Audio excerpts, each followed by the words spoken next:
Continuamos con lo que es la clase. Bienvenidos a los que entraron durante la oración, ¿verdad? A los que están entrando también. Continuamos con Isaías 53 y el estudio paralelo de Isaías 53, porque recordemos que Isaías es el centro de toda la Biblia y el capítulo de Isaías 53 que empieza en Isaías 52:13 es el centro de todo el mensaje, ¿verdad? Por eso estamos concentrados acá. Antes de leer, para llegar a este punto donde están viendo ustedes ahí una figura, que es ese que están viendo al frente, se llama Amun-Ra, es el dios principal o era el dios principal de los egipcios en los tiempos de Faraón y en los tiempos muy, muy antiguos, ¿verdad? Ellos tienen miles de dioses, tenían, pero este era el principal. Y para explicar por qué encima puse no hay parecer en él ni hermosura, refiriéndose a nuestro Señor Jesucristo, según la profecía de Isaías, la pregunta que ustedes se pueden hacer: ¿y por qué está poniendo a un dios egipcio? ¿Verdad? En específico a Mun-Ra. Bueno, porque nosotros vamos a estudiar los conceptos ideológicos que se vienen arrastrando desde Egipto hasta los tiempos de nuestro Señor Jesucristo. Cuando nosotros estudiamos el libro de Daniel de manera precisa y vemos las profecías, en el libro de Daniel vamos a encontrar 4 bestias, que es una referencia a 4 imperios, 4 sistemas de control de la humanidad en ese entonces. Y Daniel empieza hablando con el imperio babilónico. El imperio babilónico representa todo lo que tiene que ver con la parte de la economía, con lo que tiene que ver con el control financiero, porque justamente el imperio babilónico se reconocía por las riquezas, por todas sus riquezas. El segundo imperio, que sería la bestia que le sigue al imperio babilónico, según el libro de Daniel, corresponde a los medopersas o a Persia y Media en conjunto, que llegaron y tomaron al imperio babilónico y lo absorbieron dentro de las conquistas que ellos hicieron. Los medo-persas representan lo que es el control militar, el control de las guerras, porque en eso se resaltaban ellos. Después de los medo-persas viene el imperio griego, que viene y toma, absorbe lo que es el imperio medo-persa, y por lo consiguiente el rezago o lo que haya venido del imperio babilónico. El imperio griego lo que representa es la cultura, la forma en que se procede alrededor del mundo en cuanto a lenguaje, en cuanto a filosofía, en cuanto a forma de pensar. Y por último, Daniel menciona el imperio de Roma, que el imperio de Roma representa la religión. Algunas personas creen que el imperio de Roma representa lo militar, pero no, representa la religión. ¿Por qué la religión? Porque es en Roma donde se establece justamente el sincretismo entre el cristianismo y lo que es la Roma antigua para la adoración de los dioses. Esos son los 4 imperios que presenta Daniel. Pero Babilonia, Nabucodonosor, antes de absorber, antes de ser absorbido por los medo-persas, Nabucodonosor había ganado a 2 imperios, al egipcio y había ganado al imperio lidio. O sea, esos son 2 imperios que se ven tomados por la figura donde tienen las flechas en el hocico del animal, la bestia, porque fueron conquistados por Nabucodonosor o por Babilonia. ¿Qué es lo importante de esto, de entender esto? Que cada vez que un imperio conquista al otro, si bien es cierto que lo conquista de manera política, militar, se fusionan en cuanto a ideas religiosas y culturales, se van fusionando en el paso del tiempo hasta llegar a los tiempos de Roma, donde toda esta gama de ideas están absorbidas de una manera explícita o de una manera implícita dentro de las conductas de cada uno de los imperios que van añadiéndose. Cuando Isaías habla de que no hay parecer en él ni hermosura, nosotros tenemos que analizar cómo lo está entendiendo la gente de ese momento, cuando Isaías lo está diciendo, cómo está entendiéndolo la gente del momento en cuando Jesús está siendo crucificado y cómo lo entiende la gente posterior.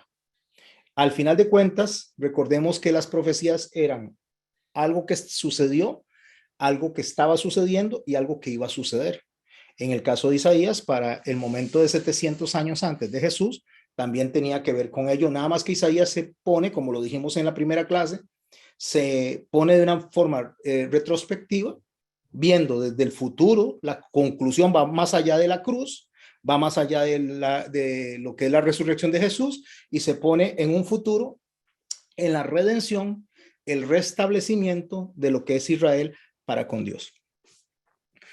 No voy a profundizar en eso porque ya lo vimos en las otras clases. Si alguien no lo ha visto, váyase a los otros audios y lo ve, pero es necesario entender cómo afecta el rezago de la influencia religiosa, política, militar, cultural, social en el paso de los años hasta el día de nosotros, incluso hasta el día en que nosotros estamos conversando. Nosotros tenemos alrededor de nuestro sistema legal una influencia poderosísima de lo que es el sistema legal de Roma.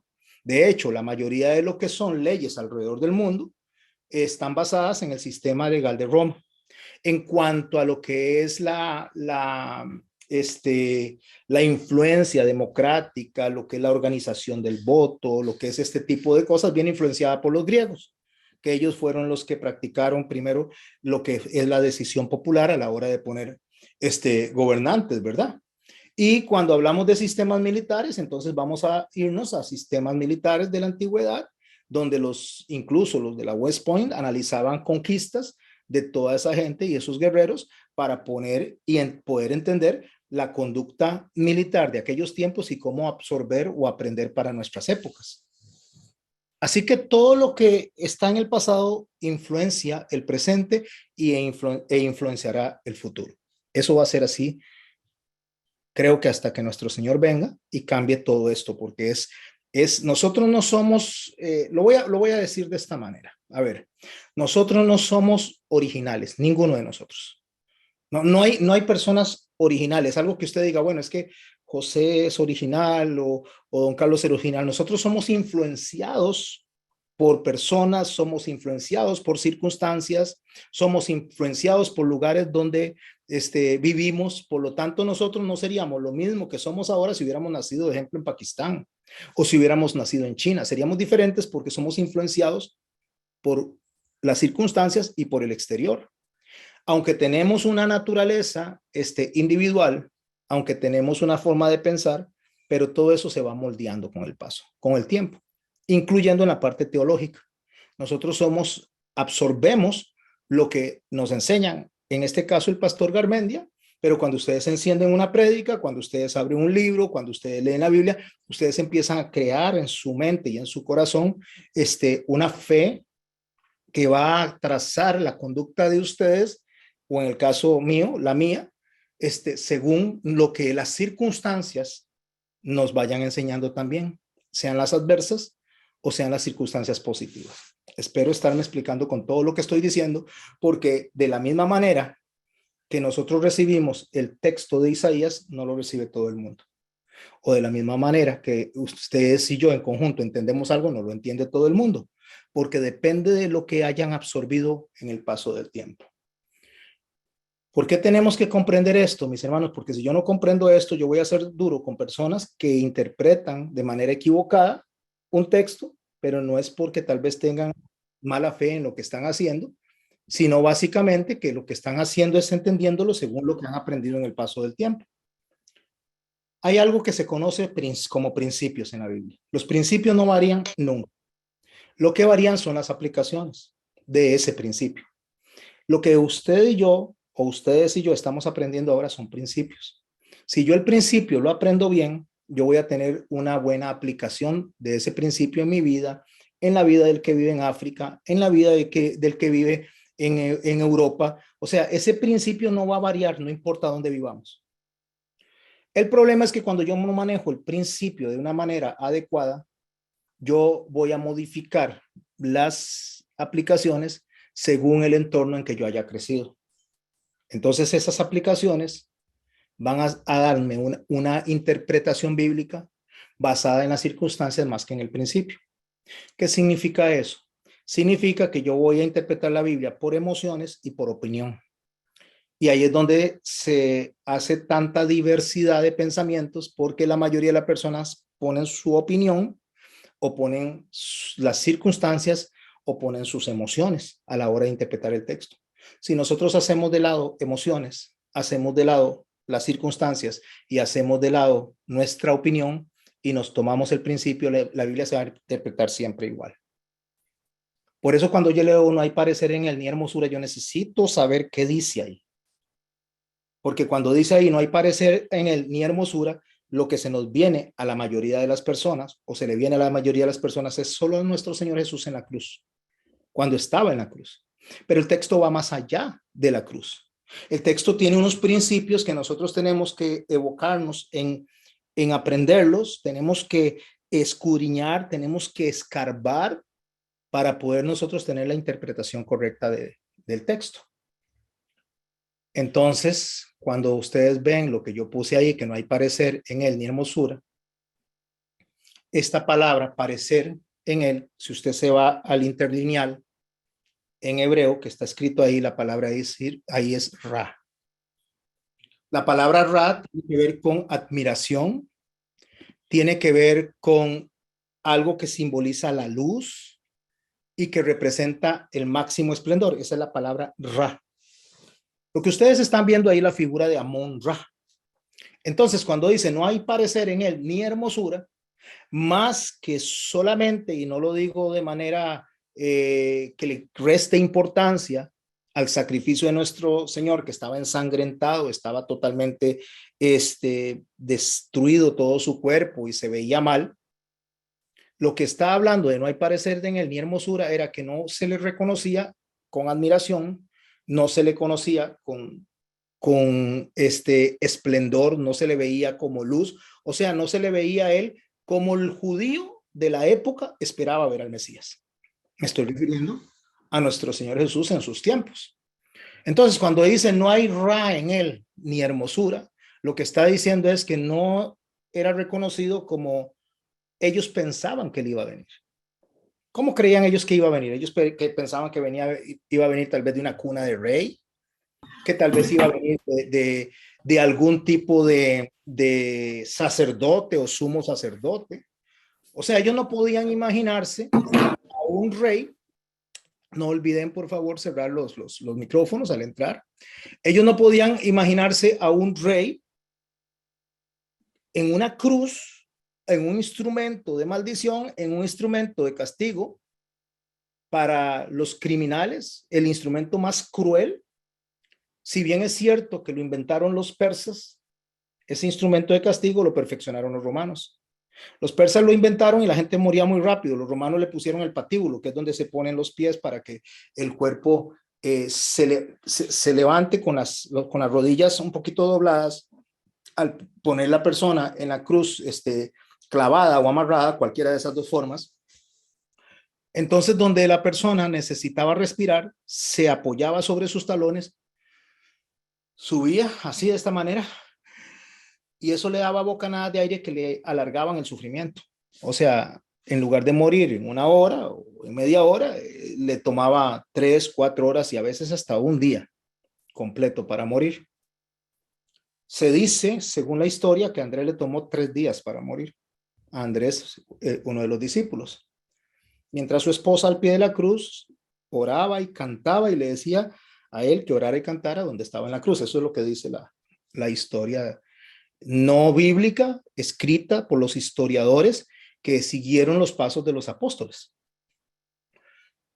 Entonces, cuando nosotros logramos ver eso, que ellos no esperaban una persona sufriente, de hecho, cuando se habla del siervo sufriente, los judíos no creen en una persona, no creen que sea una persona el siervo sufriente. ¿Y por qué no creen que sea una persona? Porque resulta que para ellos no calza que el Mesías que los vaya a rescatar venga a sufrir. Entonces, para efectos de ellos, el siervo sufriente no es el Mesías, es Israel. Israel en el paso del tiempo, desde el momento en que ha sido perseguida, desde el momento de las primeras dispersaciones, desde ese momento para ellos ese es el siervo sufriente. Y el Mesías es el guerrero que va a rescatar al siervo sufriente. Eso es lo que está en la mente de ellos. Quiero leer a partir del verso 1 del capítulo 53 para llegar a este punto, sin desconectarnos de lo que hemos venido aprendiendo. Dice, ¿quién ha creído en nuestro anuncio?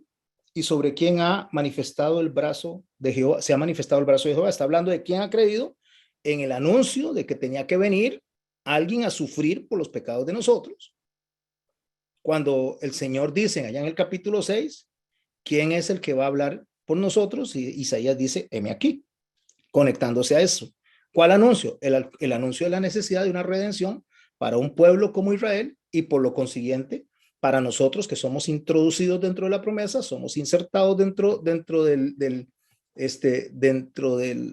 el medio del árbol que fue desgajado para unir dos pueblos, como lo enseña Ezequiel, como lo enseña Oseas y como lo enseña nuestro Señor, unir dos pueblos que han estado enemistados durante cientos, miles de años, que es el judaísmo y los gentiles, que ven a los judíos como enemigos y los judíos ven a los gentiles como enemigos. Y eso ha sido durante mucho tiempo, cuando en Abraham había una promesa de que estos dos pueblos tenían que estar unidos, porque en Abraham hay una promesa de bendición para todas las familias de la tierra. Entonces, cuando creer en el anuncio es creer en ese misterio que ellos no entendían, que la iglesia de Cristo no se compone de solamente judíos, sino de judíos y gentiles. Sobre quién se ha manifestado el brazo de Jehová es la ejecución del juicio.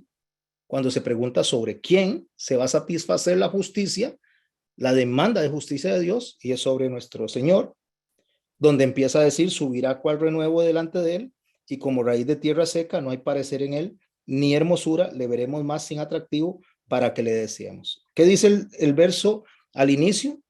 Subirá cual renuevo delante de él, o sea, subirá cual renuevo delante de él es delante de Dios. Estoy solo repitiendo algo que vimos en las otras clases, pero para ubicarnos mentalmente aquí. Delante de Dios, él va a volver a levantarse cuando para todo mundo la idea era haberlo eliminado, haberlo cortado de la faz de la tierra, pero él, del tronco, de la raíz, que es la que sustenta a todo el árbol, de ahí él vuelve a crecer como renuevo. O sea, a pesar de que el tronco fue cortado, porque los judíos no hicieron lo que les tocaba, los sacerdotes no hicieron lo que les tocaba, ese tronco queda ahí. O sea, lo que significa es que esa raíz que Dios puso del judaísmo, que viene desde el sacerdocio arónico, lo que va a hacer es reverdecer, va a salir un renuevo que va a explicarnos a nosotros las verdaderas intenciones de esa ley y de esos mandamientos y de todo lo que fue escrito en la antigüedad. De ahí que el 80% de la Biblia, mayormente el Antiguo Testamento, pero el 80% de la Biblia tiene que ver con la historia de ese pueblo, mientras que 3 capítulos tienen que ver con la creación y el otro 20% tiene que ver con profecías cumplidas y con escatología alrededor de un 8%. El Señor no está tan interesado, aunque es importante que lo estudiemos, el Señor no está tan interesado en la escatología para nosotros, en la creación para nosotros, sino en la conducta del pueblo. Entonces, en esa conducta es que nosotros aprendemos y de ahí es donde viene Él y sube como renuevo. Dice delante de Él y como raíz de tierra seca. ¿Por qué raíz de tierra seca?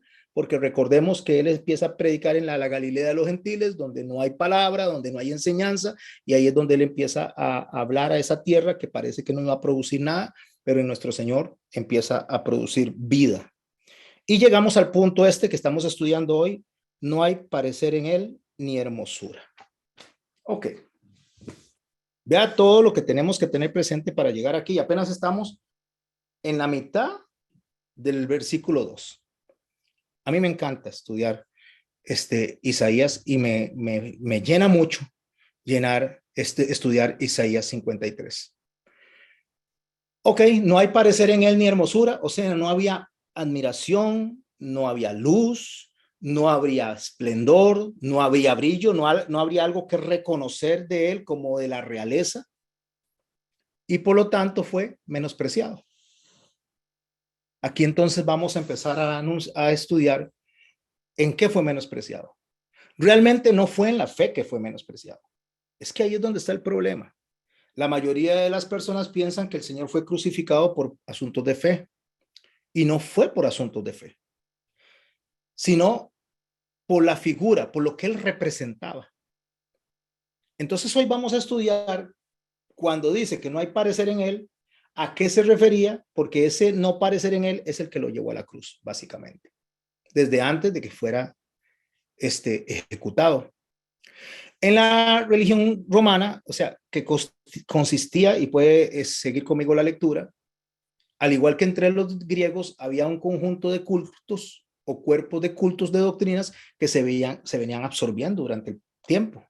O sea, ellos no tenían un solo Dios, ellos tenían miles de dioses. Los griegos tenían miles de dioses, los babilonios tenían miles de dioses, los egipcios tenían más dioses todavía, más y más dioses. Entonces, para ellos, ¿qué era un dios más? O sea, el Dios de Israel, ¿en qué significaba? ¿En qué le perjudicaba a los griegos, a los babilonios, a los asirios? ¿En qué le perjudicaba a los romanos? En nada. Ellos simplemente agarraban, absorbían los dioses, los ponían ahí, adoren al que quiera, pero paguen impuestos. Eso es lo único que les interesaba. Entonces, dentro de la religión romana de la época, habían dos clases de cultos: lo que se hacía en el hogar, básicamente entre familia, y lo que se hacía en lugares públicos para estimular, y préstele atención a esta línea, el patriotismo y el respeto al Estado. Lo que era religioso en privado, que era lo que hacían los judíos en sus casas o en su templo, perfecto, háganlo.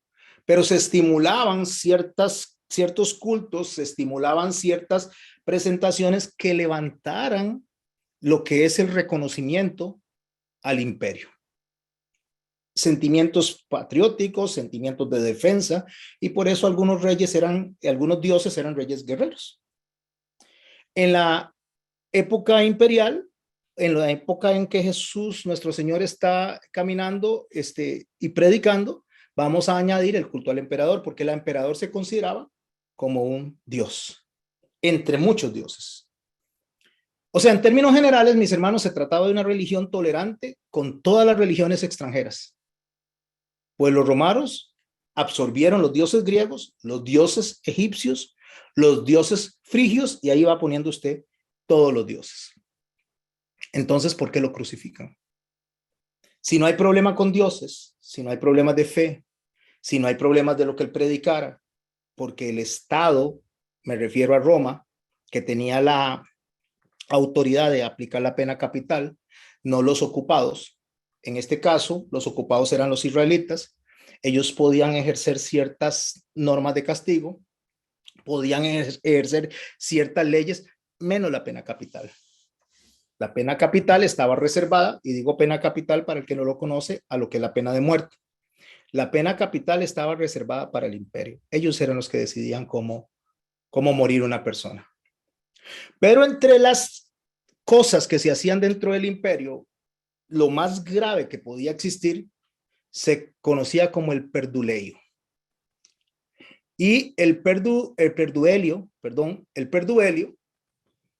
que se conoce hoy en día como sedición, apréndanse esa palabra, sedición, téngala presente porque la vamos a ver más adelante, consiste en el alzamiento colectivo violento contra la autoridad, o sea, contra el imperio, en el alzamiento contra el orden público, en el alzamiento contra la disciplina militar, aún si llegara a la rebelión. O sea, el simple hecho de convocar, invitar a personas a ir en contra del emperador, que aparte de que era emperador, era considerado un dios, con la intención de derrocarlo, eso es perduelio o eso es sedición. Ese es el crimen más grave que podía haber.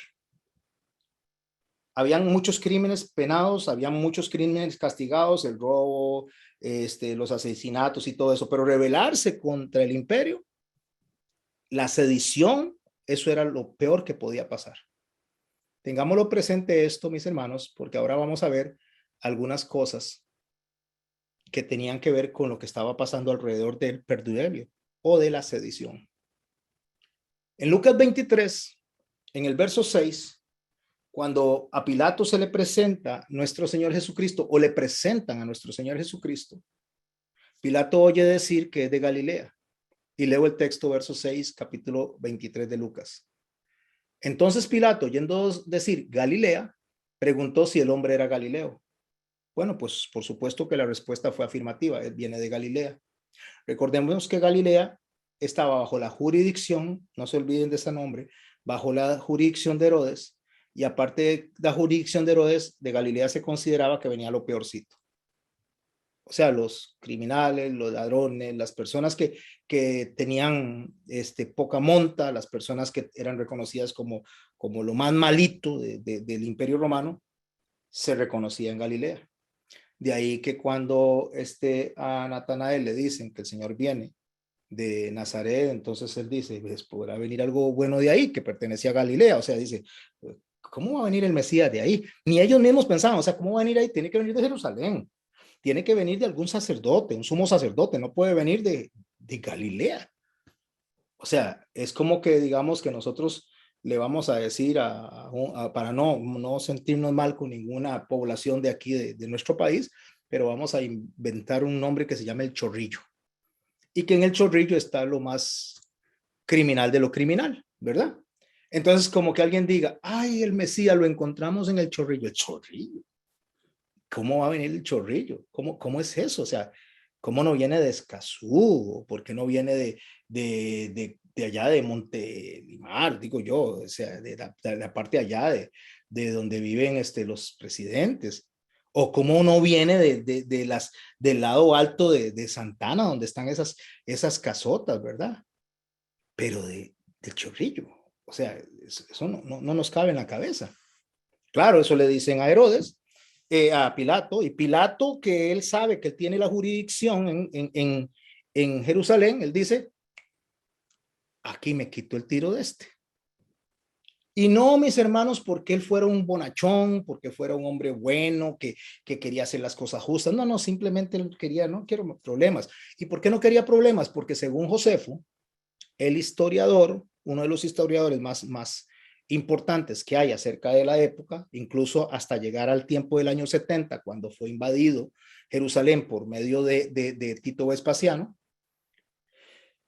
él comenta de que ya Vitelio le había advertido a Poncio Pilato que no se metiera en problemas, ¿verdad? Que ya Tiberio le había dicho a través de Vitelio, no se mete en problemas, usted lo único que tiene que hacer, déjelos a esos judíos hacer su religión o lo que ellos quieran, pero que no me paguen impuestos, eso es lo que queremos. Él había sido advertido porque en una oportunidad quiso entrar con unas estandartes a donde estaba el templo y los judíos, los sacerdotes dijeron, aquí usted no entra. De hecho, hasta le pusieron el cuello, si quiere nos corta la cabeza. Ya Poncio Pilato en una oportunidad había matado a 4,000 judíos. Entonces Vitelio le había advertido a él y le había dicho, no, un momentico, si usted vuelve a hacer que hayan levantamientos allá, le vamos a quitar el puesto y lo vamos a matar. A usted le vamos a quitar, no solamente lo vamos a quitar de procurador, sino que aparte de eso lo vamos a matar. Cuando a él le dicen eso, él sabe que él está en un problema porque si esta gente se levanta, o sea, si esta gente viene, ya él estaba advertido. No es tanto que era un bonachón, sino que dice, aquí yo tengo que sacudirme, o sea, voy a tirarle la pelota a otro. La verdad es que voy a palear, como dicen los candidatos políticos, va a patear la pelota para adelante para que otro sea el que resuelva. Entonces, donde le dicen, al saber que era de la jurisdicción de Herodes, recuerde que él sabe que Jesús lo están siguiendo las masas, que hay mucha gente que quiere aprender de él. Entonces dice, no, aquí yo se lo voy a mandar a Herodes. A Herodes le voy a echar la pelota esta. Y lo manda a la jurisdicción de Herodes. Se lo remite a Herodes, dice el texto, que en aquellos tiempos también estaba en Jerusalén. No gobernaba Jerusalén, pero estaba ahí, estaba de visita.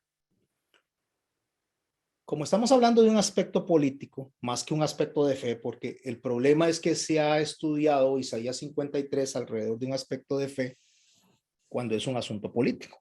Como les digo, no habían problemas con que hubiera otro Dios. ¿Cuál era el problema? Si tenían 1,000 dioses, que dijeran, bueno, Jehová es Dios, bueno, ¿qué es otro más? Póngalo ahí. Ese no era el problema era político. Y como era político, tenía que verse de manera política, de manera legal. Entonces, Pilato dice, no, allá se lo voy a mandar a Herodes, para que Herodes resuelva este problema y así no tengo problemas. De por sí, Herodes es el que gobierna esa región de Galilea. Allá él con lo que haga. Bueno, Herodes no era judío, era indumeo, pero estaba gobernando esa zona porque estaba casado con una judía. Era la primera vez que un judío gobernaba Israel. De ahí que cuando los esenios se dan cuenta de que hay gobernando en Israel un no judío, entonces inmediatamente ellos se interesan porque saben que era la profecía que se había dado en el capítulo 49 de Génesis, que cuando el cetro de Judá no lo tuviera uno de la línea de Judá, entonces el Silo, o sea, que significa Mesías, vendría. Ahí es donde el Señor manda y dice, vaya, busquen a un hombre que lleva un cántaro en el hombro de agua, porque solamente los esenios, los hombres jalaban agua. Las demás tribus o las demás personas eran las mujeres las que jalaban el agua, no los esenios. Entonces ellos sabían que algo estaba pasando en ese tiempo. Ellos sabían perfectamente que había irrumpido el Mesías, no sabían quién era, pero todas las circunstancias indicaban que el Mesías había llegado. Mientras que Jesús está haciendo un asunto de fe, un asunto de salvar a la humanidad, ellos están pensando en que hay un rey que les va a quitar la posición a ellos y por supuesto los Herodes, Herodes al cual Pilato está enviando no es el Herodes que estuvo cuando nació Jesús, porque cuando Jesús nació era el Herodes el Grande y este otro Herodes es Herodes Antipas. Había un montón de Herodes. Herodes no es un nombre, Herodes es un título. Entonces, que vienen de las tribus de los ordos. Herodes, que adopta su título de los ordos, lo que hacían es que se cansaban entre familia para no mandarle los reinos a otros. Por eso es que los Herodes, Herodes Antipas, le quitó a Herodes Filipo la mujer y se casó con ella, Herodías, que es otro título. Son títulos para decir somos de la línea, somos del linaje, somos de la realeza, somos del parecer, o sea, somos Ra.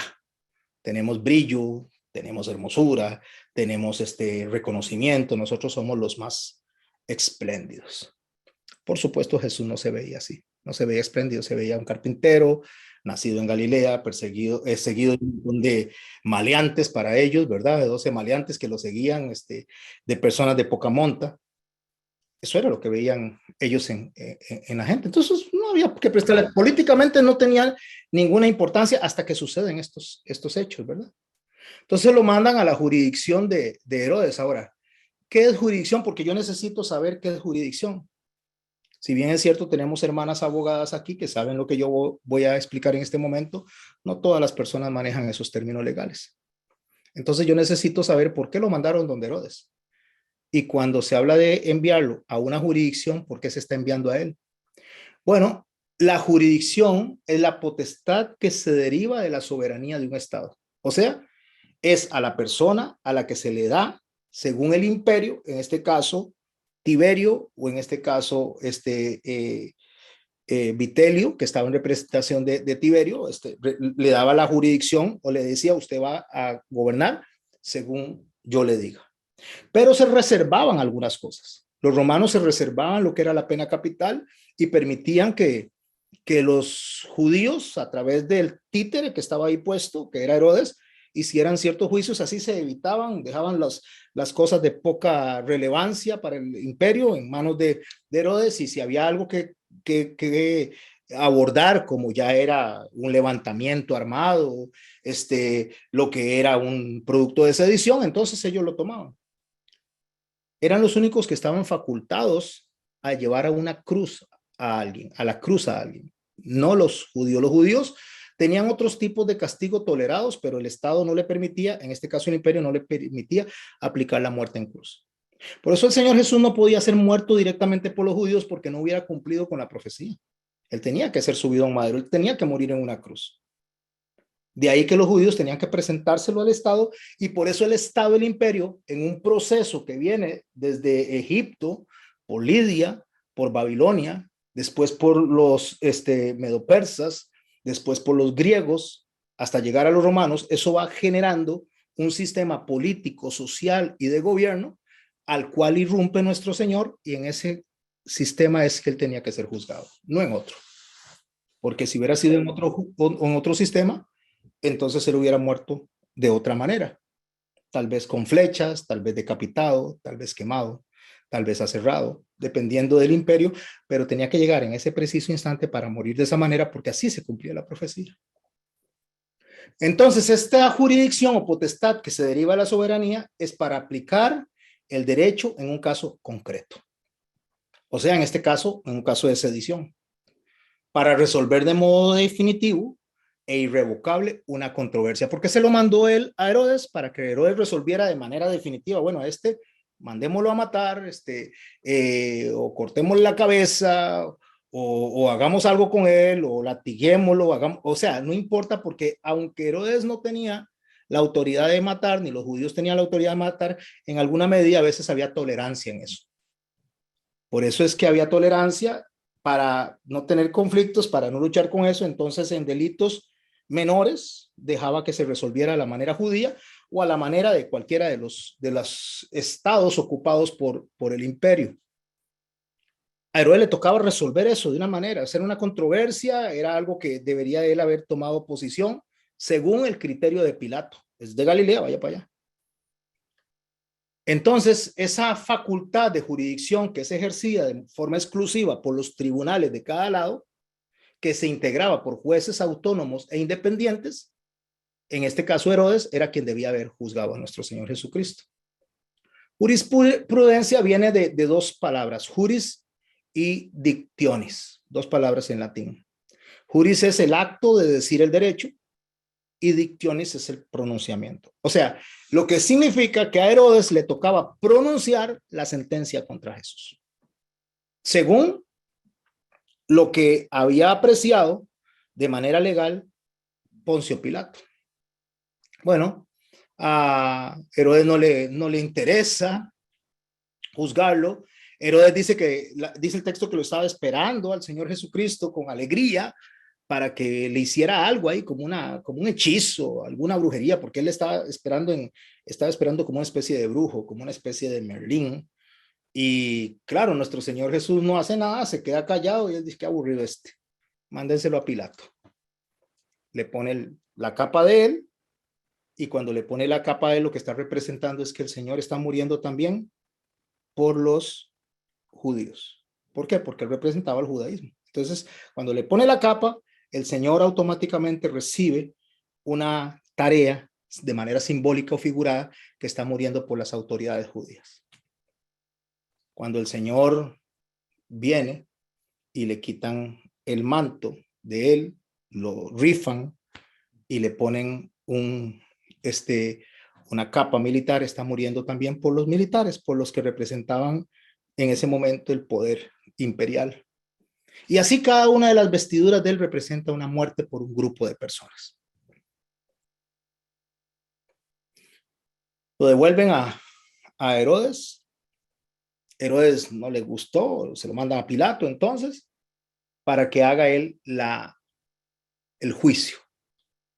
Pero Pilato no lo va a juzgar, no lo va a mandar a la cruz por un aspecto religioso, no lo va a mandar. De ahí que él dice que él no encuentra nada malo en este hombre, porque no le ve nada malo. O sea, los asuntos de fe es asunto de ustedes. Y de hecho lo quieren crucificar por envidia, porque la gente lo sigue más a él por asuntos de fe. Pilato no tenía intención, no le importaba eso. Tanto era que no le importaba que él dice, ay, ¿para qué me lo traen a mí? Ustedes lo pueden juzgar, es de ustedes, es de su pueblo. Bueno, la pena capital que tenía que ver con esto del perduelio o que tenía que ver con la sedición, que es el primer delito castigado por muerte, esto es lo que ellos necesitan aplicarle a Jesús, este delito, para que Roma lo asesine. Ellos no lo podían hacer porque Roma no se lo iba a permitir. Pero ellos se lo endosan a Pilato y se lo devuelven y le dicen, usted tiene que matarlo. Ahora préstele atención a esto, mis hermanos. Como el perduleio o la sedición equivalía a alta traición y básicamente se utilizaba para ejecutar a generales que cometían una ofensa militar, o sea, rebeldía contra el Estado, estos casos eran juzgados por asambleas romanas, pero en Roma no había una asamblea en ese momento. En Judea no había una asamblea en ese momento, perdón. Había un procurador. Y básicamente era un procurador títere, porque no tenía ni tanta autoridad tampoco, tenía que limitarse y tenía que tener mucho cuidado a lo que él decidía hacer, porque recuerde que estaba sentenciado. Se hace un problema aquí, usted va a tener problemas con nosotros, le había hecho Vitelio.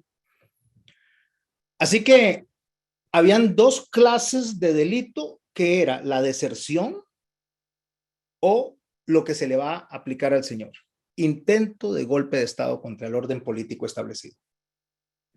O sea, constituir un orden político independiente al margen de Roma para quitarle el poder al emperador, al rey. Ese fue el delito por el que crucificaron a nuestro Señor. No por fe, fue un asunto político. De ahí que nuestro Señor no se mete en política. De ahí que nuestro Señor nos manda a nosotros a no meternos en política. Da al César lo que es del César y a Dios lo que es del Dios. Dios, dijo el Señor. Si mi reino fuera de este mundo, le dijo a Pilato, mis servidores me seguirían y me defenderían. Política cero con nuestro Señor. Cero tolerancia a la política. De hecho, la política fue la que lo llevó a él a la cruz. Voy a leer Lucas en el capítulo 23 y vamos a empezar a introducirnos en lo que al Señor le pasó para poder conectarnos a lo que estamos estudiando hoy, que no había parecer en él, al sacrificio de él, y después hacer un estudio general del capítulo 22 de los Salmos, o el Salmo 22. En Lucas 23, empezamos leyendo en el verso 1. Dice la palabra de Dios: levantándose entonces toda la muchedumbre de ellos, se está refiriendo a los judíos, llevaron a Jesús a Pilato. Verso 2, y comenzaron a acusarle. Preste atención a esto, ahí está la acusación, y vamos a ver cuál es la acusación, porque si la acusación es que él quería tomar el puesto del sumo sacerdote, cuidado que más bien Roma hubiera dicho, bueno, y ahí sí, este señor nos conviene, quitemos a Anás y quitemos a Caifás porque este es más popular, entonces pongamos a Jesús en el Sanedrín, porque nosotros lo que queremos es paz. O sea, el status quo de Roma no queremos que se vea quebrantado. Si Jesús es popular y Anás y Caifás no es popular, los quitamos y ponemos a este. Entonces ellos comienzan a acusarle diciéndole esto, y por favor préstele atención a la acusación. A este hemos hallado que pervierte la nación. A este hemos hallado que pervierte a la nación. ¿Qué están acusándolo? De sedición, de perduleio. Le está diciendo, este es el crimen más grande, tienen que matarlo, tienen que crucificarlo. Claro, Anás y Caifás, entendiendo que en ese entonces quien ponía al sumo sacerdote era Roma, y decidía a quién ponía, porque quien tenía por ley, me refiero por ley, es por orden religiosa, el sacerdocio o el sumo sacerdocio era Anás. En ese momento estaba Caifás, porque Caifás era más político, Caifás era como más afín a los intereses de Roma.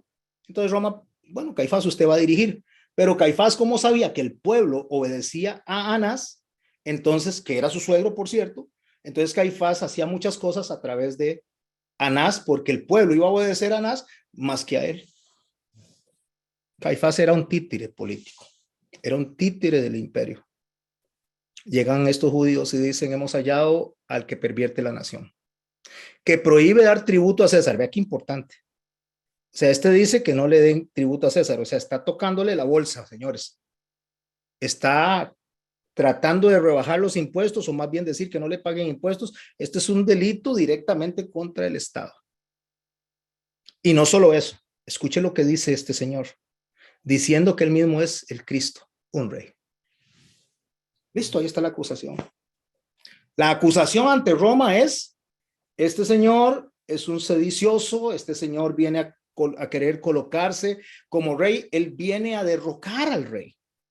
Él viene a tomar la posición del rey. Es más, ni siquiera viene a tomar la posición de Poncio Pilato.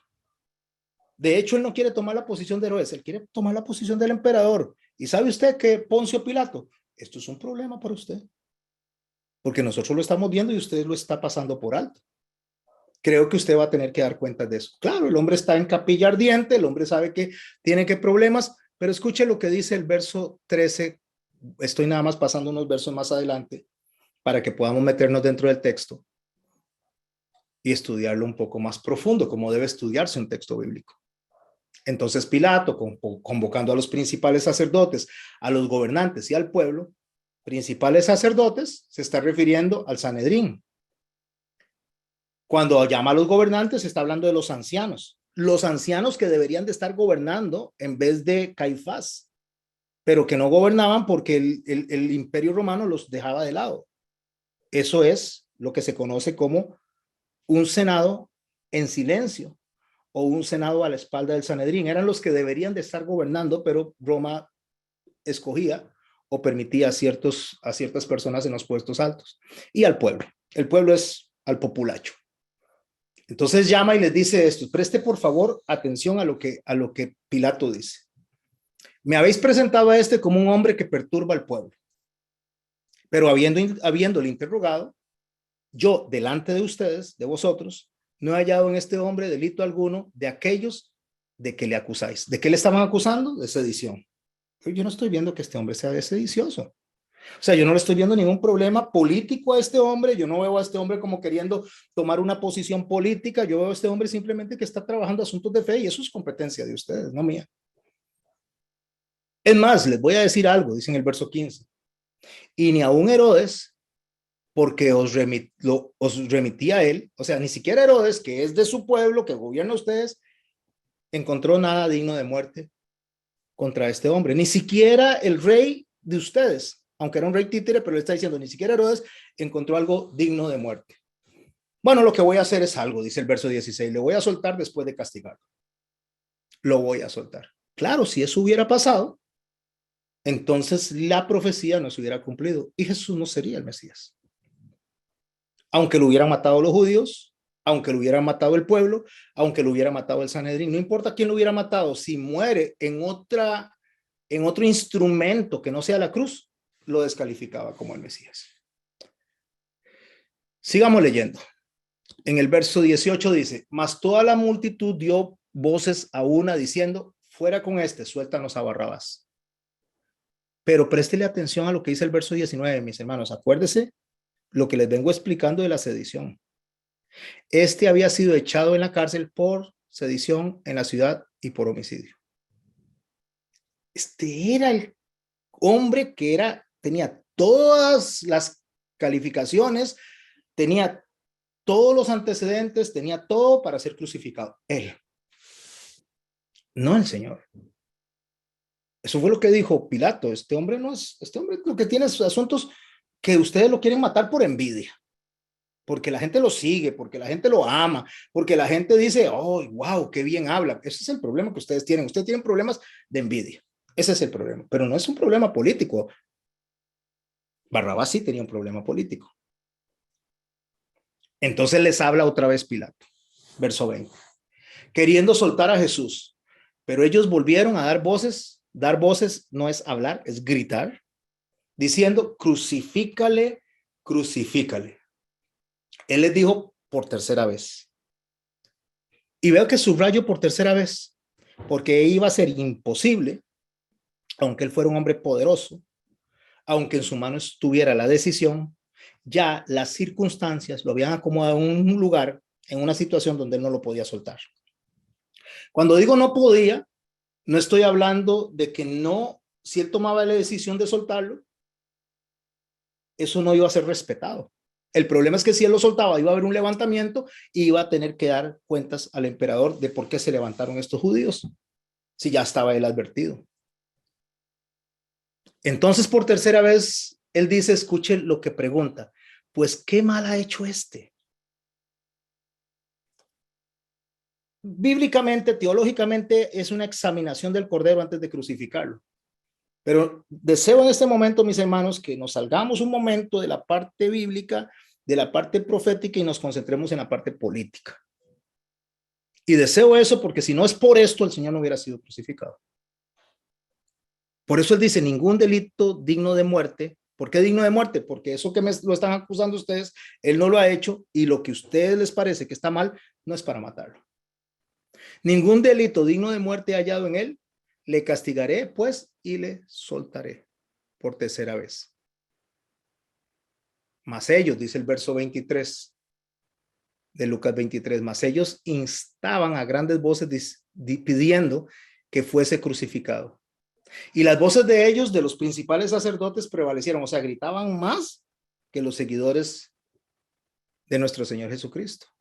que seguro decían, suéltelo, suéltelo, suéltelo, y ellos tenían más número de personas. Entonces Pilato sentenció que se hiciese lo que ellos pedían.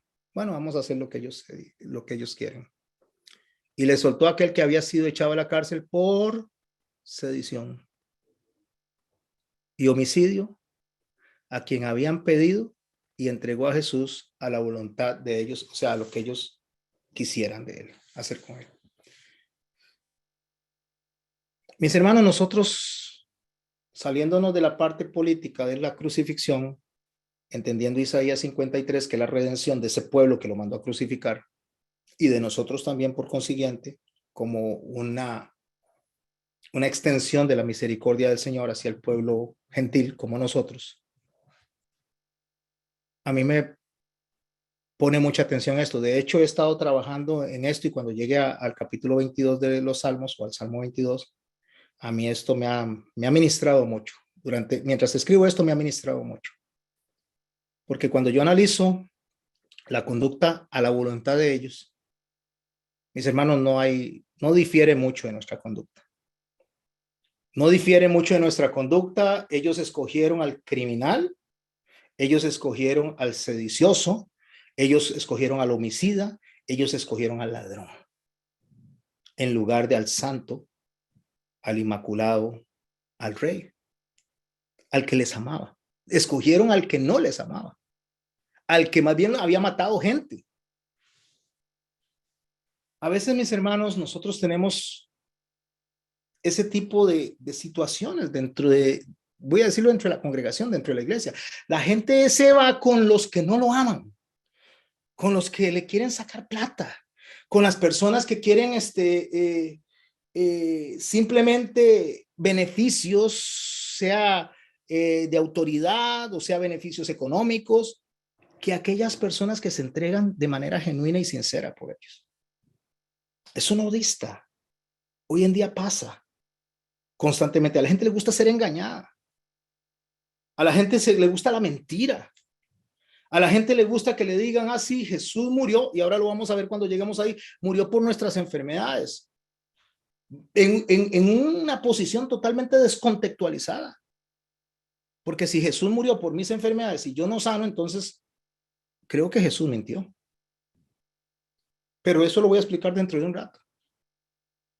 ¿Por qué? Porque cuando Jesús muere por mis enfermedades, no está hablando en mi tiempo, mientras yo estoy viviendo acá, yo me voy a enfermar, usted se va a enfermar, y cualquier persona de este mundo se va a enfermar y va a morir.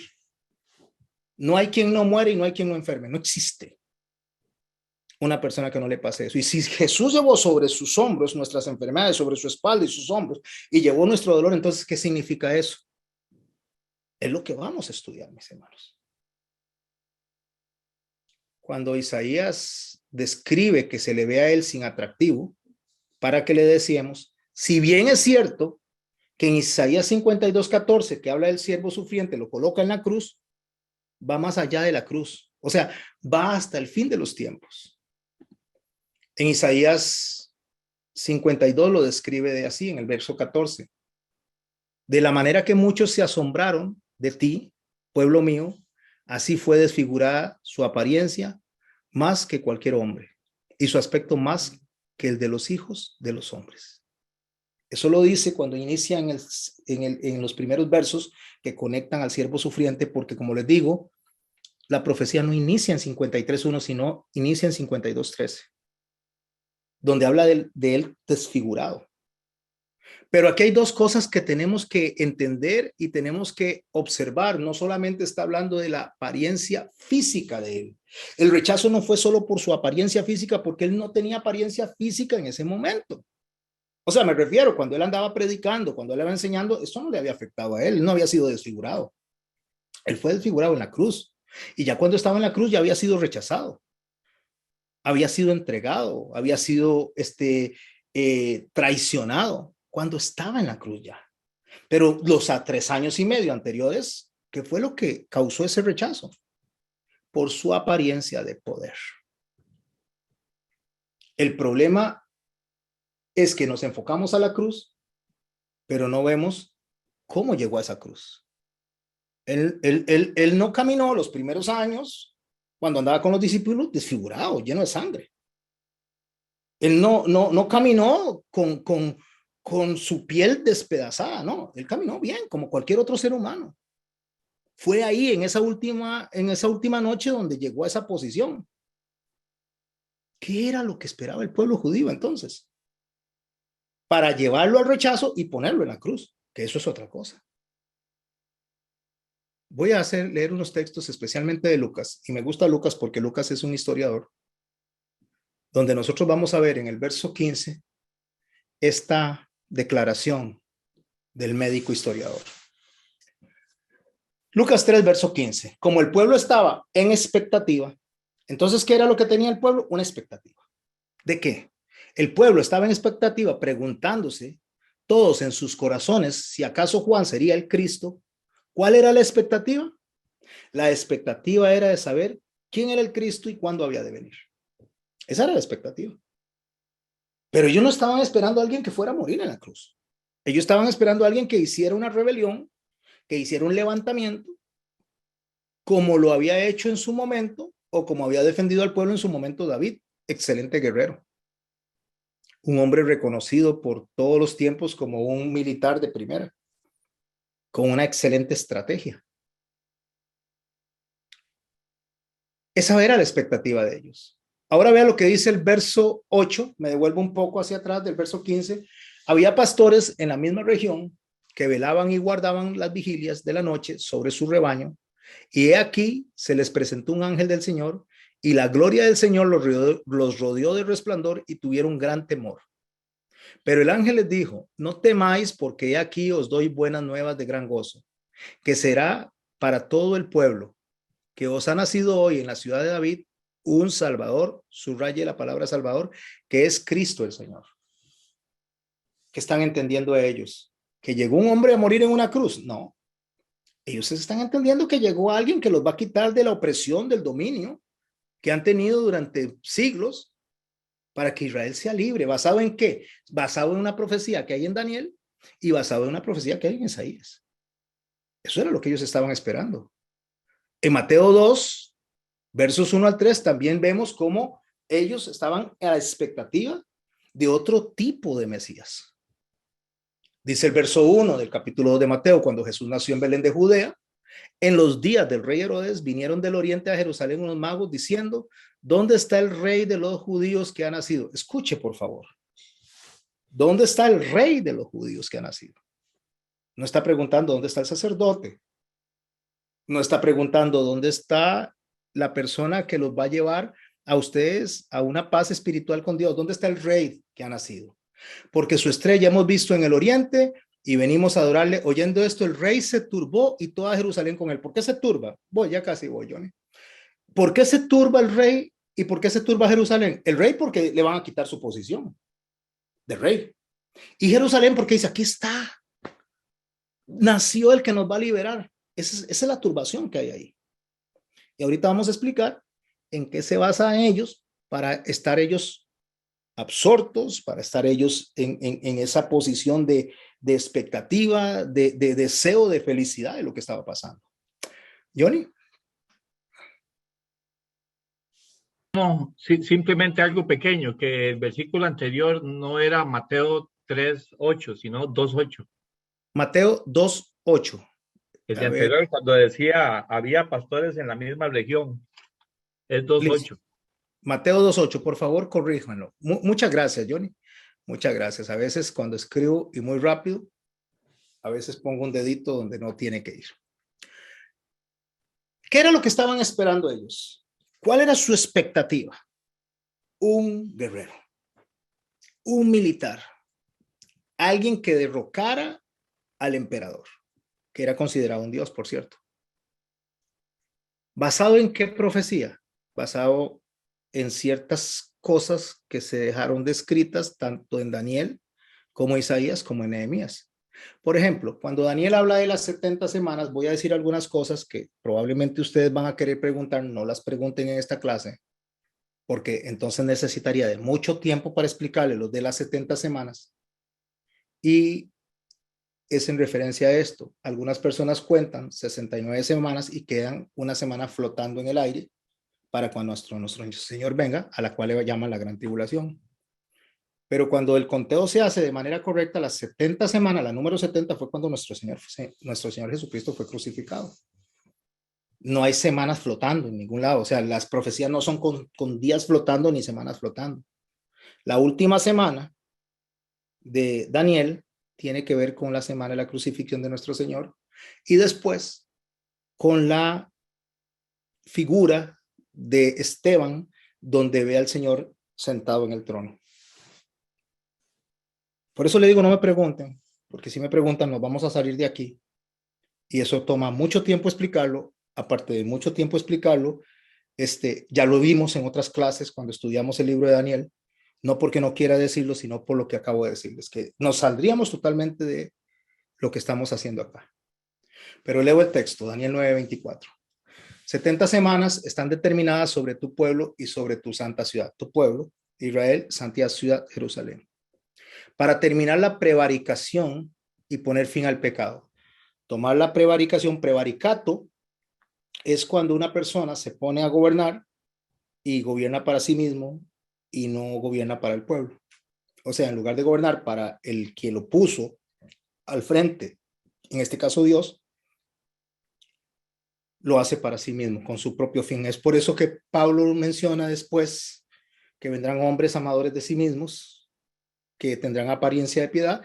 Es básicamente lo mismo, ¿verdad? Personas que buscan sus propios intereses en lugar de buscar los intereses para el puesto que fueron nombrados, para el reino.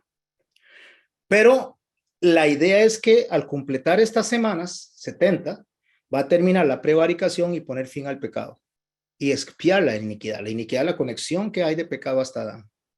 ¿Para qué? Para traer justicia perdurable, o sea, para que la justicia entre de manera permanente y para siempre. Así sellar la visión, dice, y la profecía y ungir al santo de los santos. Ungir al santo de los santos se refiere a levantar al rey prometido. Hasta aquí vamos bien con ellos. Ese es el pensamiento de ellos.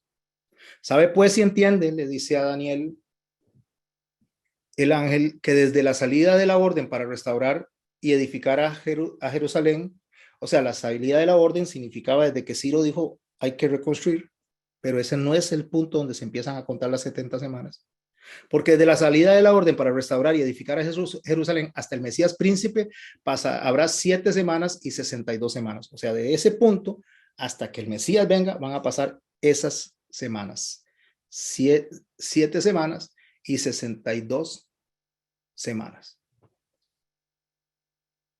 Se volverá a edificar la plaza y el muro en tiempos antiguos. A partir de ahí, que tiene que ver con Nehemías, a partir de ese se da el conteo para llegar hasta el tiempo en que nuestro Señor viene. Solo se los voy a dejar como referencia para que lo estudien y lo tengan. ¿Cuándo se dio eso? Capítulo 3 de Nehemías. Llegué pues a Jerusalén y después de estar allí 3 días, me levanté, verso 11 del capítulo 3 de Nehemías, perdón. Llegué pues a Jerusalén y después de estar allí 3 días, me levanté de noche, yo y unos pocos varones conmigo, y no declaré a hombre alguno lo que Dios había puesto en mi corazón que hiciese en Jerusalén, ni había cabalgadura conmigo, excepto la única en que yo cabalgaba. Y salí de noche para la puerta del valle hacia la fuente del dragón y la puerta del muladar. Y presté atención a lo que puse en amarillo y observé los muros de Jerusalén que estaban derribados. O sea, que llegó él a reconstruir los muros. Eso fue lo que él llegó a hacer, a reconstruir los muros de la ciudad, porque ya había sido enviado Zorobabel a instalar el templo y ya había sido enviado Esdras a instalar la palabra. Ahora él iba a instalar los muros, la protección, porque el templo significa salvación, la palabra significa santificación y lo que son los muros representan lo que es la guerra para que no se corrompa lo que ya se está reconstruyendo. Estoy hablando de aspectos teológicos. No me voy a quedar ahí, como le digo, ni me pregunten de eso, por favor. No es porque no quiera, sino porque solamente lo que estoy sembrando es una base para volver a Isaías 53 y a la profecía que nos conecta con todo. Pero no puedo pasar esto por alto. Recuerde que estudiamos también Nehemías en una oportunidad y las 12 puertas. Verso 16, y no sabían los oficiales de dónde yo había ido, ni qué había hecho, ni hasta entonces lo había declarado yo a los judíos y sacerdotes, ni a los nobles y oficiales, ni a los demás que hacían la obra. Les dije pues, vosotros veis el mal en que estamos, que Jerusalén está desierta y sus puertas consumidas por el fuego, y préstele atención a lo amarillo, venid y edifiquemos el muro de Jerusalén y no estemos más en aprobio. O sea, edifiquemos el muro de Jerusalén y no estemos en vergüenza. ¿Por qué les estoy leyendo eso? Volvemos a Daniel capítulo 9. Y después de las 62 semanas se quitará la vida al Mesías, o sea, después de que pasan estas semanas se va a asesinar al Mesías, mas no por sí, o sea, él solito no se va a matar. Y el pueblo de un príncipe que ha de venir destruirá la ciudad y el santuario. Cuando dice que el pueblo de un príncipe que ha de venir destruirá Jerusalén y el santuario, en este caso el templo, se está refiriendo a Tito Vespasiano, que en el año 70 destruyó eso, pero antes el Mesías tenía que morir y se está refiriendo a nuestro Señor Jesucristo. Y su fin será con inundación, hasta el fin de la guerra durarán las devastaciones. Su fin será con inundación, está refiriéndose a Ezequiel capítulo 47, donde habla que el agua que sale de un costado del templo inunda hasta el mar Arabá, que el mar Arabá representa al mar muerto y le da vida. Está hablando de la iglesia que sale de la crucifixión, que sale de la muerte de él, porque al Señor se le sacrifica, se le mete por un costado, Longino le mete por un costado una lanza, que donde la saca, al perforar el corazón sale sangre, que representa el sistema sacrificial de los judíos, y sale agua, que representa la iglesia. Esto crece, esto se hace enorme, según Ezequiel 47, y esos son las aguas salutíferas, esos son los ríos que van a ir alrededor del mundo salvando personas. Tampoco voy a explicar eso, como le digo. Solamente estoy montando esto. Entonces dice Daniel en el capítulo 27, y por otra semana confirmará el pacto con muchos, y a la mitad de la semana hará cesar el sacrificio y la ofrenda. Cuando dice a la mitad de la semana hará cesar el sacrificio y la ofrenda, perdón, está hablando a los 3 años y medio. El Señor predicó 3 años y medio la última semana y fue a la cruz y eliminó el sacrificio y la ofrenda. O sea, lo que está diciendo es que de manera efectiva lo que ellos hacían para estar en agrado con Dios, que eran los sacrificios en el templo, ya no valía a partir de ese momento. Él lo elimina. Hay un excedente de tiempo que llega hasta el año 70, y aunque ellos siguieron practicando sacrificios hasta el año 70, que vino Tito Vespasiano y destruyó todo, eso no valía nada delante de Dios, porque ya se había quitado esa efectividad. Ya lo que valía era el sacrificio de nuestro Señor Jesucristo, y eso quedó como un remanente de la nada. Después, como la muchedumbre de las abominaciones, vendrá el desolador, hasta que venga la consumación y lo que está determinado se derrame sobre el desolador. Eso ya nos tira a nosotros a un tiempo escatológico que no lo voy a explicar. Pero aquí ellos están leyendo una profecía de Isaías, donde hay un Mesías sufriente, donde hay un guerrero sufriente. Daniel está presentando también que el Mesías tiene que morir. Entonces aquí hay algo que para ellos les parece incompatible. O sea, no entendemos qué es lo que está pasando acá. Aquí hay algo que no entendemos, o sea, o es un león o es un cordero. Pero no puede ser un león que lo maten como un corderito. Ni un corderito va a defender nada. Esa mentalidad, esa idea que ellos tenían y que hasta la fecha dicen, no puede ser, o sea, no entendemos esto. Se basa en otra profecía. Por eso Isaías 53 ellos no lo aceptan, no lo entienden, porque no les ha venido la revelación del Espíritu Santo, porque les fue vedado, les fue tapado el entendimiento en parte a algunos para que el mensaje llegara hasta la plenitud de los gentiles. Me voy explicando con esto, mis hermanos. Entonces, ¿a qué profecía están ellos amarrados que no la entienden? Y dicen, ¿qué es esto? ¿Cómo puedo explicar esto? ¿Ustedes lo entienden, mis hermanos? Por supuesto que lo están entendiendo, porque el Espíritu Santo les da la revelación, mora en ustedes, mora en mí, y lo entendemos. Pero ellos no. porque a ellos les fue puesto una venda para que no lo puedan entender. Pero la profecía, aparte de la de Daniel, que ellos la distorsionaron, y hay cristianos hoy en día que están esperando esa semana, que ya se cumplió, sí va a venir una gran tribulación, pero no es parte de eso. Eso les está pasando a ellos porque ellos no entienden la profecía que dio Samuel. En 2 de Samuel, capítulo 7, en el verso 8, mis hermanos, préstele atención a esto. Ahora pues dirás así a mi siervo David. ¿A quién esperaban ellos? Al descendiente de David que los venga a liberar. Basado en esta profecía. Y escuche esta profecía, por favor. Préstele mucha atención a una parte que ellos toman y no le ponen atención a la otra parte. Dirás así a mi siervo David, así ha dicho Jehová de los ejércitos, yo te tomé del redil, de detrás de las ovejas, para que fueses príncipe sobre mi pueblo y sobre mi pueblo, sobre Israel. Y he estado contigo en todo cuanto has andado, y delante de ti he destruido a todos tus enemigos. Y te he dado nombre grande, como el nombre de los grandes que hay en la tierra.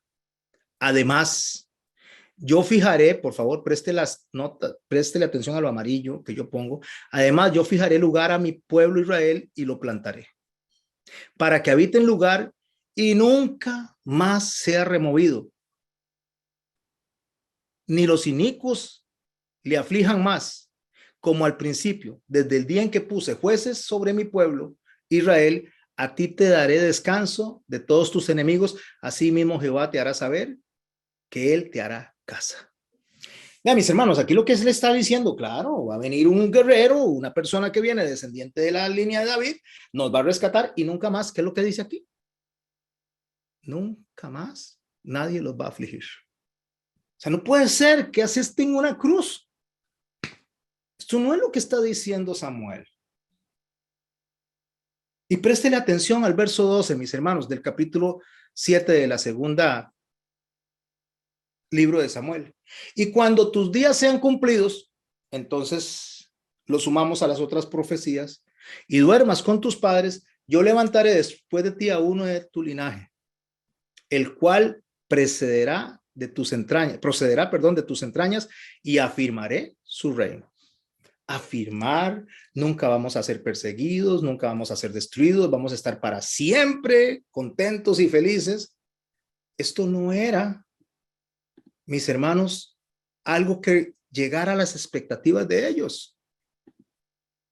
Él, refiriéndose al Mesías, edificará casa a mi nombre. Yo afirmaré para siempre el trono de su reino. Préstele atención a esto. Yo afirmaré para siempre el trono de su reino.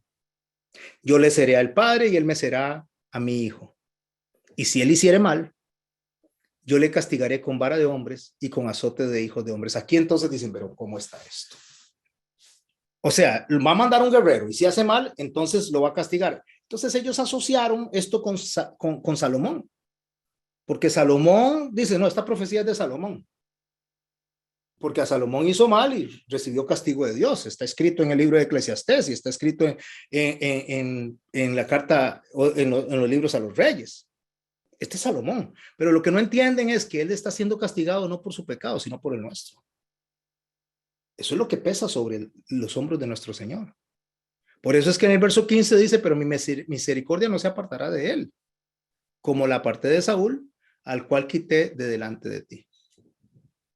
O sea, yo lo voy a castigar, pero lo voy a castigar en la misericordia, porque no lo voy a desechar.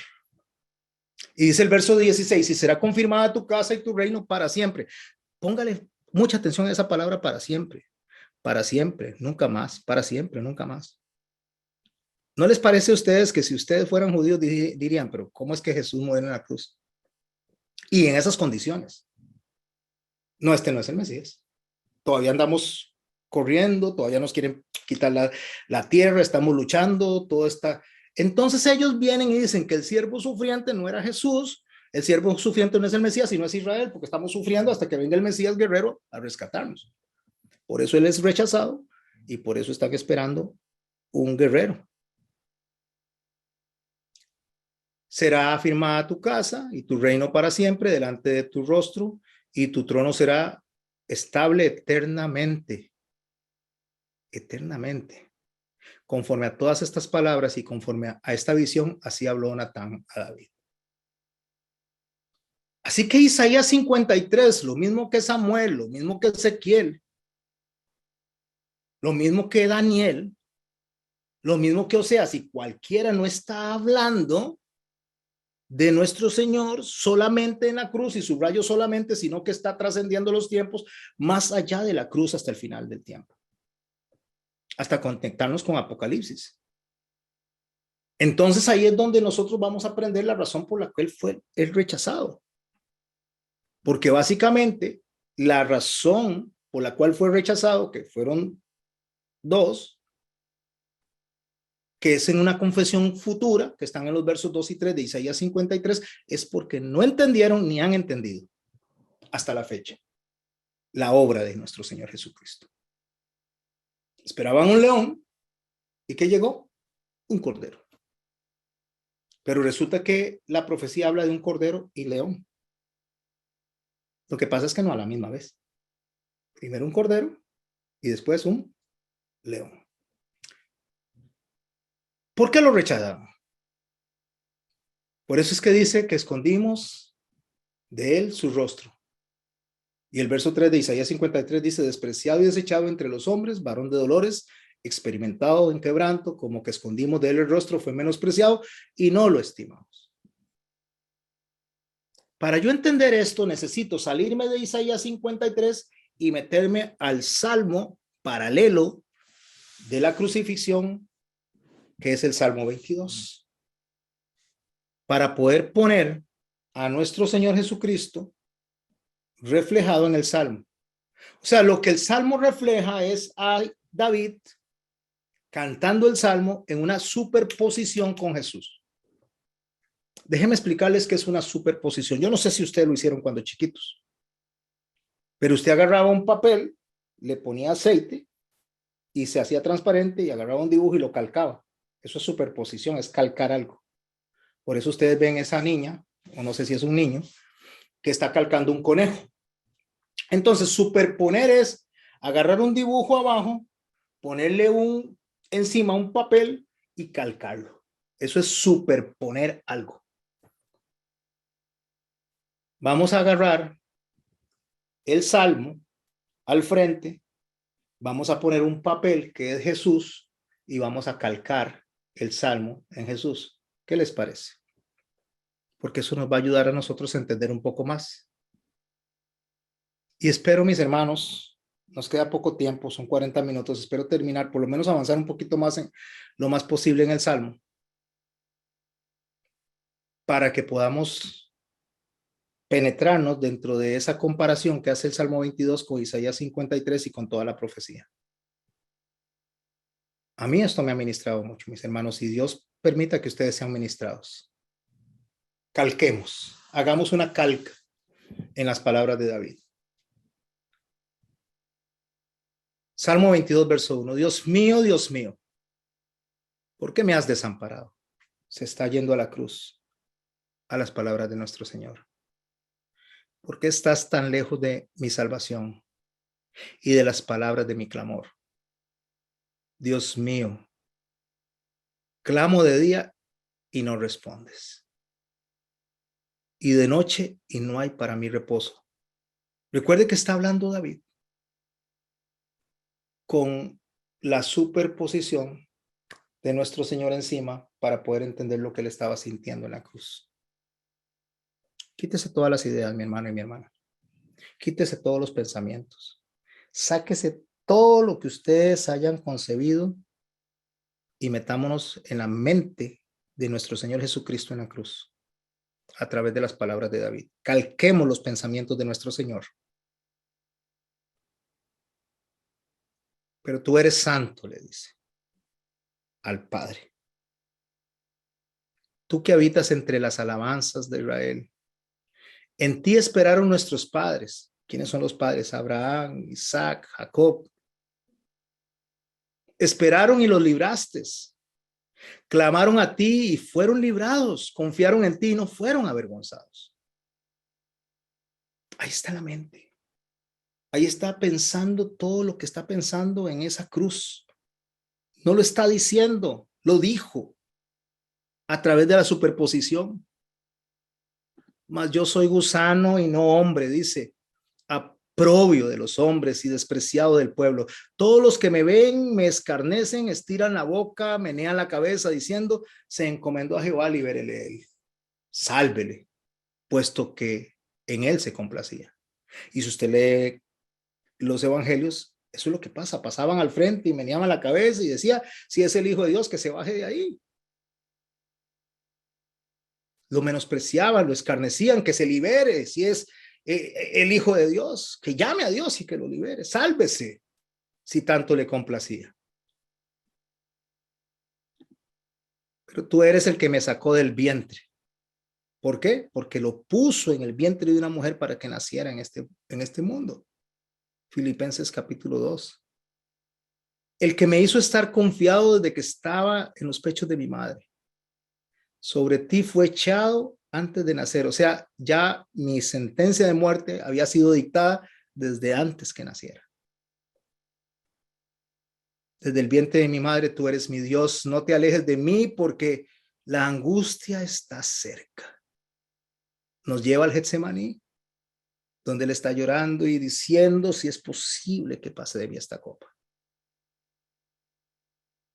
Y aquí, mis hermanos, donde él dice esto, me llega, de verdad que me llega al corazón. Y ahora vamos a ver cuando él hable en el resto del Salmo, porque no hay quien me ayude. Estaba destinado a morir.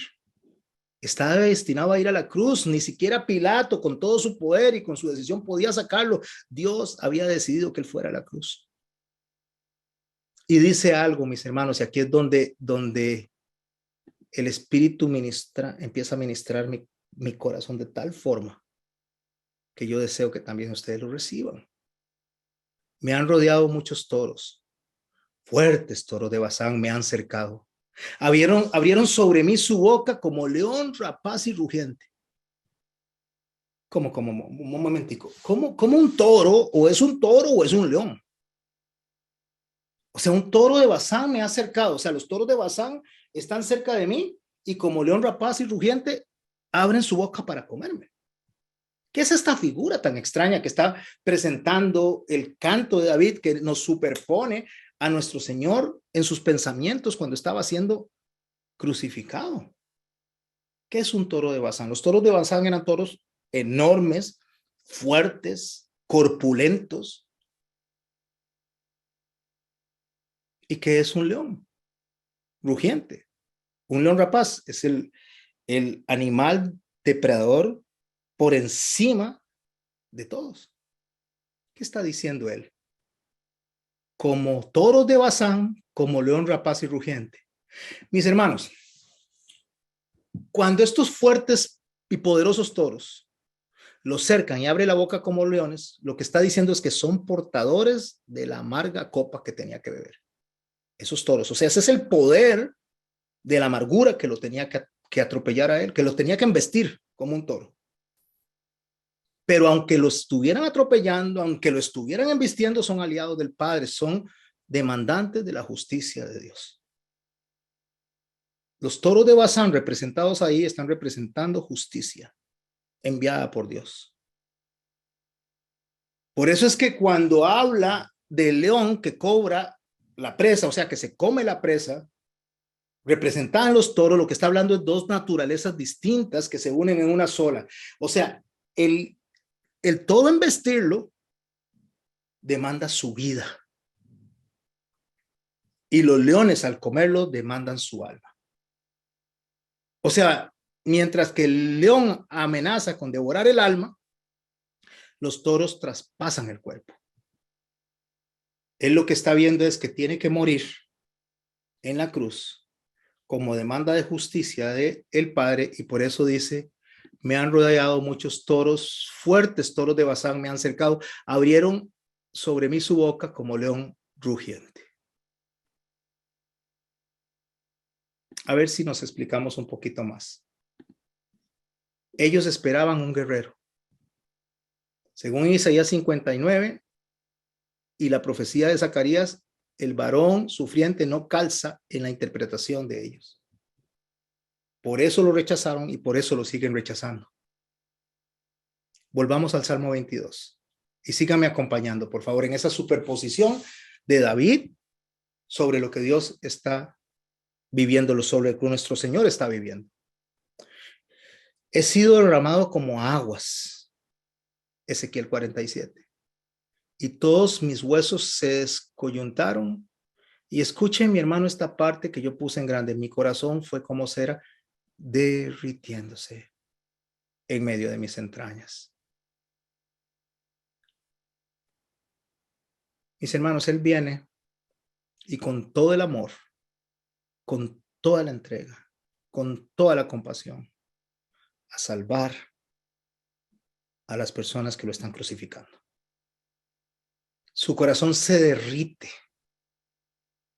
porque como dijimos al principio, la gente prefiere traicionar, la gente prefiere seguir a Barrabás, la gente prefiere que los engañen, la gente prefiere que les roben, la gente prefiere que les mientan antes de seguir al que les ama.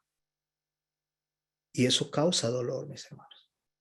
Causa dolor cuando usted ve que la gente le da la espalda y usted entrega su vida, usted entrega su tiempo, usted entrega sus fuerzas y la gente prefiere irse con los mentirosos. La gente prefiere buscar la mentira. Eso hace que se derrita el corazón de él, porque prefieren a Barrabás que a él. Como un tiesto dice, se secó mi vigor y mi lengua se pegó a mi paladar. Por eso él dice, tengo sed. Y me has puesto en el polvo de la muerte. O sea, me has puesto para morir. En el verso 16 dice, porque perros me han rodeado, me han cercado cuadrilla de malignos. Y oiga lo que dice, mi hermano, trasládese ahí a ese momento. David está cantando, pero está en la mente calcada de Jesús y dice, oraron mis manos y mis pies. O sea, las perforaron. Yo los amo. Y en vez de recibir mi amor, me clavan en las manos y me clavan en los pies. Horadaron mis manos y mis pies, contar puedo todos mis huesos. Entre tanto, dice, ellos me miran y me observan y repartieron entre sí mis vestidos, sobre mi ropa echaron suertes. Ese es el Mesías sufriente. Y viene la parte que llega hasta lo profundo de nuestro ser, mis hermanos, donde el canto de David, donde la calca, la superposición de la mente de Cristo debería agarrar nuestros corazones y debería de sacudirlos con fuerza, mis hermanos. Escuche, por favor, preste atención, no se descuide, no se desvíe. Mas tú, Jehová, no te alejes, fortaleza mía. Apresúrate a socorrerme. Libra de la espada mi alma, del poder del perro mi vida. Sálvame de la boca del león, líbrame de los cuernos de los búfalos.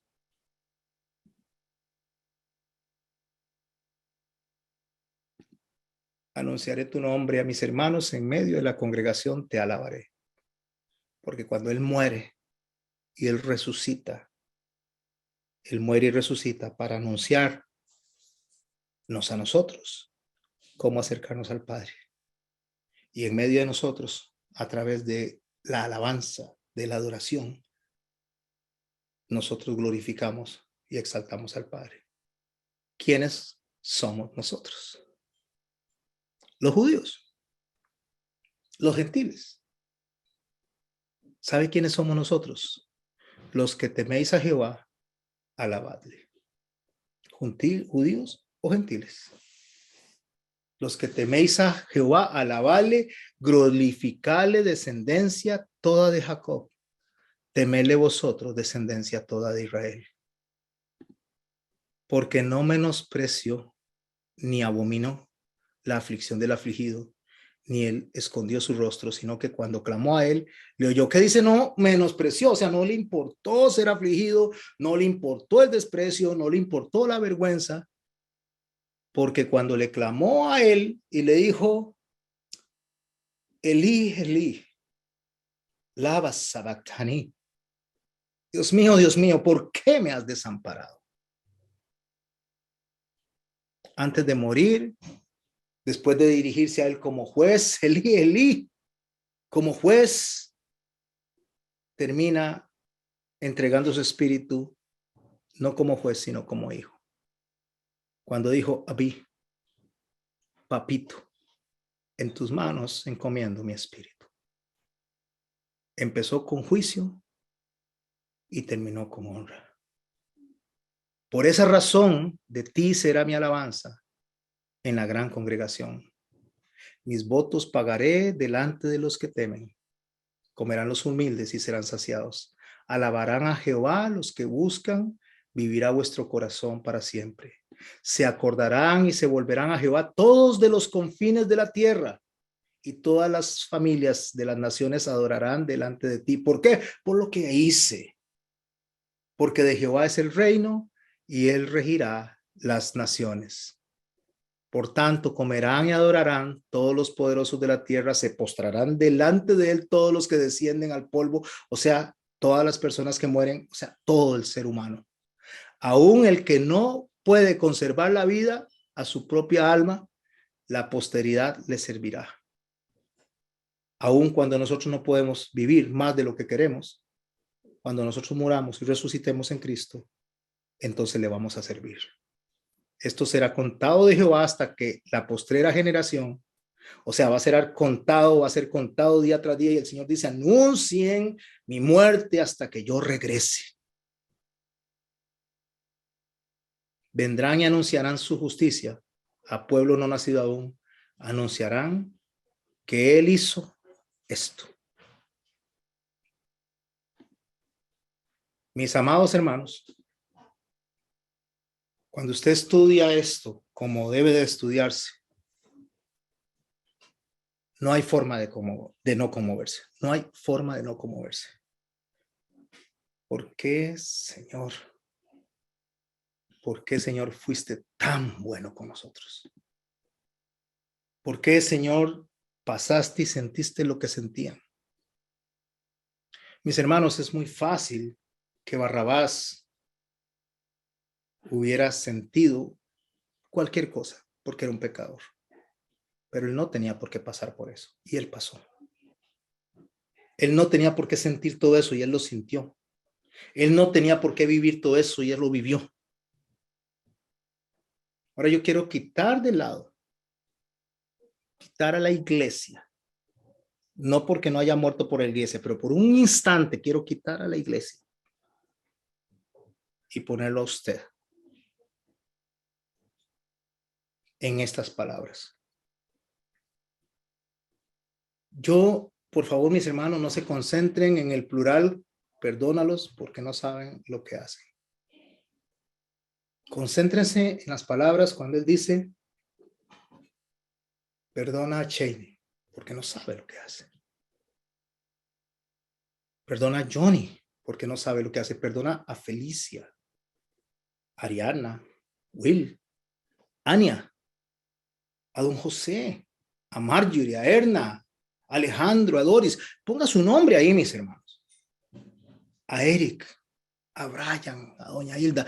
No saben lo que hacen. Perdone a René, perdone a Leo, perdone a María, a Laura, a Trinidad, perdone a don Carlos y a doña Aurea, perdone porque no sabe lo que hace. Perdone a José, perdone al pastor porque no sabe lo que hace. Porque no entienden, todavía no han entendido la dimensión de lo que significa que el rey, que Dios dejara su trono para que usted y yo tengamos la oportunidad de en algún momento, en algún día, llegar adelante de él a cantarle y a adorarle en medio de querubines y de serafines. Nosotros estábamos destinados al fuego eterno, a sufrir eternamente, donde el gusano nunca muere y el fuego nunca se apaga. Y él llevó sobre sus hombros absolutamente todo eso, siendo Dios, siendo santo, inocente, cambiado hasta por un criminal sedicioso como Barrabás, para que usted y yo tengamos la oportunidad hoy de gozar de la paz que sobrepasa todo entendimiento. Tenemos que morir, sí. Tenemos que enfermar, sí. Porque cuando él lleva sobre sus hombros nuestras cargas, no es para que no muramos y no es para que no enfermemos. Esa es la mentira que enseña a un montón de personas, que les gusta ser engañadas. ¿Que puede sanarnos? Sí, sí puede sanarnos. ¿Que puede librarnos? Sí, sí puede librarnos. Y si no, como dijeron los amigos de Daniel, Sadrach, Mesach y Abednego, si no, no nos rendiremos delante de ti, oh rey. No, mis hermanos, no. Hemos de enfermar y hemos de morir. Tarde o temprano va a pasar por eso, porque él no nos está poniendo en una situación circunstancial en la tierra, sino nos está evocando hasta su reino, donde estemos alrededor de él, todos diciéndole, santo, santo, santo es el rey de los ejércitos. Santo, santo, santo es el Señor. Y él nos está proyectando no a nuestra vida en este momento, sino a un momento donde toda rodilla se doble y toda lengua confiese que él es el Señor. No lo entendieron los judíos y no lo entienden muchos cristianos. Y cuando se viene con un mensaje de arrepentimiento, arrepiéntanse, porque el reino de los cielos se ha acercado. Cuando se viene un mensaje de llamada de atención, dejemos a este pastor que habla de arrepentimiento y vamos a donde otro que nos hable de plata, que nos hable de prosperidad, que nos hable de que estamos bien, que no nos vamos a enfermar, que podemos estar con salud, que nunca nos vamos a morir, cuando son puras falacias, son puras mentiras y la gente las compra, las toma, como le compró ese pueblo la mentira a Satanás y entregó al rey de Israel a una cruz en lugar de Barrabás. Faltan 20 minutos. Quiero dejar un espacio para que ustedes participen. Por eso cerré hasta aquí y después continuamos. Porque pienso, mis hermanos, que el que no logra abrazar realmente lo que significa el sacrificio del Mesías, estaríamos como los judíos, pensando que ellos son las víctimas y que el guerrero va a venir a rescatarlos como víctimas. No, la víctima del Calvario es nuestro Señor Jesucristo. Nosotros somos los beneficiarios de ese sacrificio, no las víctimas. Al contrario, somos los premiados, los privilegiados por algo que no hicimos nosotros que Dios. Como siendo yo un hombre débil, como al tener tantas flaquezas, aun siendo mi cuerpo inmundo y ceguera espiritual rodearme, no sé. Como siendo yo un hombre débil, como al tener tantas flaquezas, aun siendo mi cuerpo inmundo, ceguera espiritual rodearme, no sé. No sé bien lo que me pasa, no, que a veces siento mi cuerpo vibrar. Y es, Señor, que cuando tú me tocas, no puedo dejar de moverme. Que tiene tu presencia, Dios, que cuando me toca tengo que llorar. Cuando siento sobre mí tu espíritu, Dios, tengo que temblar, llorar y reír. Que tiene tu presencia, Dios, que cuando me toca tengo que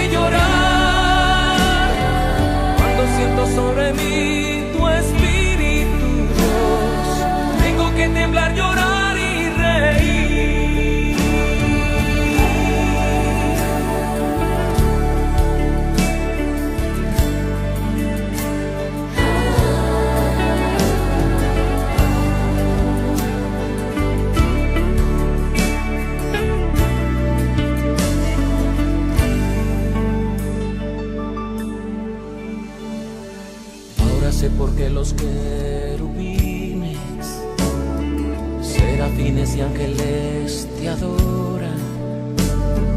La embravecida mar tú calmas y los vientos todos te obedecen.